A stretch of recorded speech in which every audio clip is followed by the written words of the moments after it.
Lawrence Kamasiai, mũndũrũme wa ũkũrũ wa mĩaka 29 kuma taũni-inĩ ya Narok, erikanĩte gũkorwo ahithũkĩirwo na kũragwo nĩ ekinaĩ mũthĩ wa kana kiumia gĩkĩ mathaa-inĩ ma ũtukũ rĩrĩa arĩ mĩhang'o-inĩ ya kũinũka.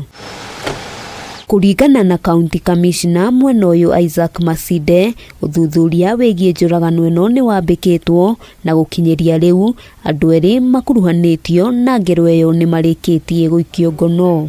Washirikiane na polisi, washirikiane na ofisi yangu kwa kutupatia tu information peke yake ili tuweze kunasa hawa watu ambao waliua Savea.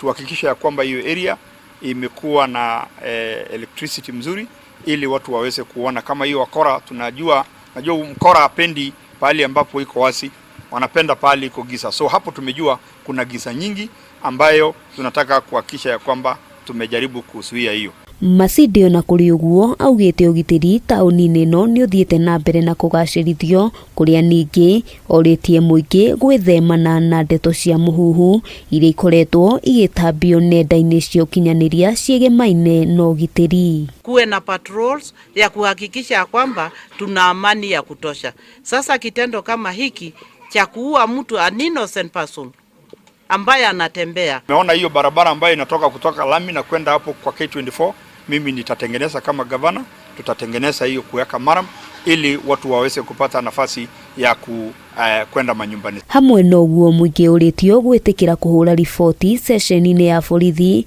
rĩrĩa mekuwa mwĩkinaĩ rĩtana otarĩrĩ rĩgĩikio kũrĩ ene nyũmba cia gũkomborithia. Masinde akiuga ũndũ ũyũ nĩ ũgũteithĩrĩria kũhukia wĩkinaĩ matũra-inĩ. Sisi hatukuwa tumeweka curfew, tulikuwa tumescale police patrols na pia kuambia watu wawe wanafika nyumbani mapema, wasikuwe expose, because security it starts with you. At least kama umemaliza shughuli fika nyumbani. Na pia tunauliza wale ambao wanafanya biashara cooperate na security officers wakiwaona kwa patrol, sio kutoroka, na hata bodaboda. Handũ-inĩ ha Kameme TV, rĩtwa rĩakwa nĩ Wambui wa Njũgũna.